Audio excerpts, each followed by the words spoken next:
I'm so excited to see what you all have achieved in the last few years. Your growth has been incredible, and I'm grateful for all of your hard work and sacrifice.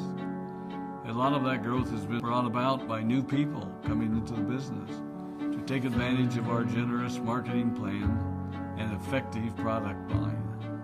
So I thought I would take just a moment of your time to share with you a little bit about where Forever came from and where Forever is going. I've heard people describe this as our culture, but I think it's simply who we are. Several decades ago, I was an executive for a real estate development company called Del Webb. And at that time, there was a lot of excitement about a new business concept. And like many of my colleagues and friends, I went along to a business opportunity meeting and listened to a presentation about multi-level marketing. I immediately fell in love with the concept that people would be motivated to help each other and be able to make a living doing so. It's a beautiful thing when you think about it. Although I was enjoying my career, I didn't think that I was contributing as much as I wanted, or as much as I could, to improve the well-being of the people around me. Inspired by the concept of people helping one another, I set out to write a marketing plan that is almost identical to the one that we use today. As I developed it, I had two goals. One was to pay the highest bonuses possible and still be able to run a company effectively. Two, to build a plan that would motivate and encourage people to keep working. I wanted a plan to reward those that remain active and engaged. I love the concept of a royalty income. However, I believe that it's good for our souls to work hard. People who work hard are happier. Of course, if you work hard, you should play hard.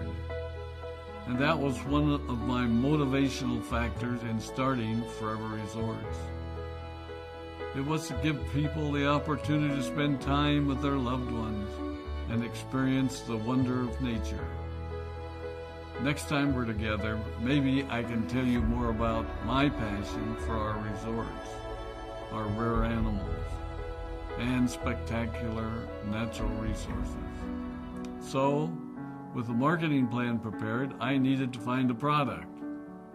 And we searched around and looked at different opportunities.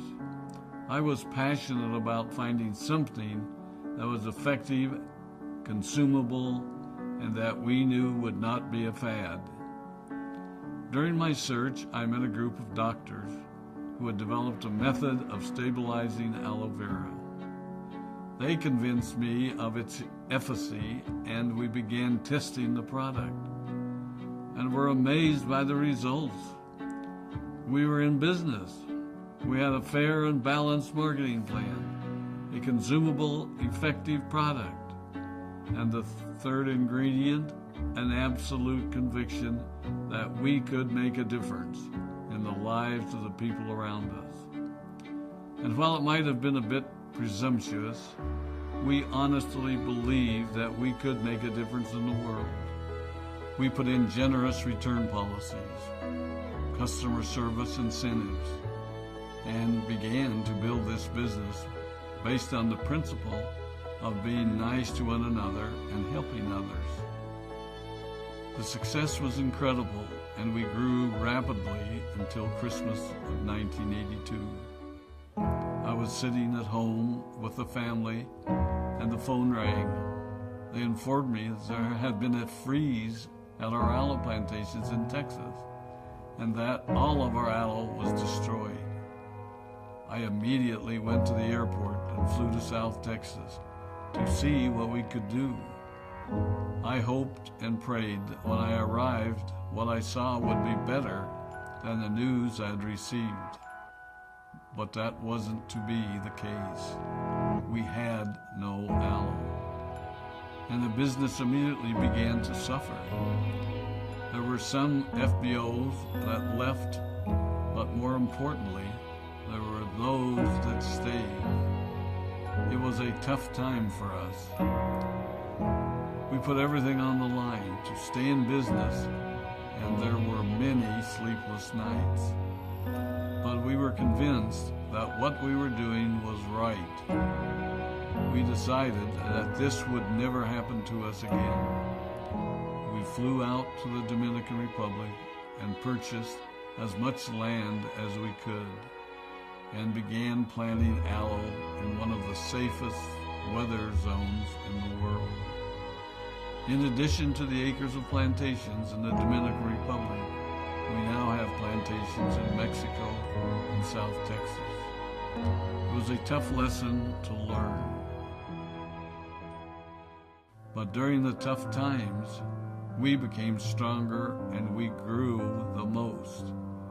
We grow roots that strengthen us and help us to overcome the challenges and obstacles that life throws at us. I have learned that solid principles and core beliefs do not have a sell-by date. It is never old-fashioned or out of style to be nice to each other, to honor your commitments, and to treat people how you would wish to be treated. I recognize that many of you might not have heard about our beginnings, as you are new in the company. I am thrilled that you're part of our forever family, but I ask you to be mindful of the foundation upon which this company has been built. Forever was built on the principles of paying the highest bonuses possible, providing the most effective and highest quality of product, and empowering people to serve one another. There are no shortcuts to success in our business. Of course, the speed at which we reach certain levels may vary, but the fundamental principles remain unchanged and will remain unchanged as we continue our journey over the next 4 decades and longer. There will be times when a pathway will open up to you that will tempt you to take a shortcut, to buy a little more product than you may need, to make a purchase in someone else's name, or other ways in which we are tempted to give up what we want most for what we want now. Never forget that you're a part of something special, a business that has been built upon taking the road less traveled. It may not be as fast and as shiny as you might want it to be, but take it from me, the road less traveled is more rich, more wonderful, more fulfilling, and more lasting than you can ever imagine. We love you, we appreciate you, we are proud of you. My name is Rex Maughan, and I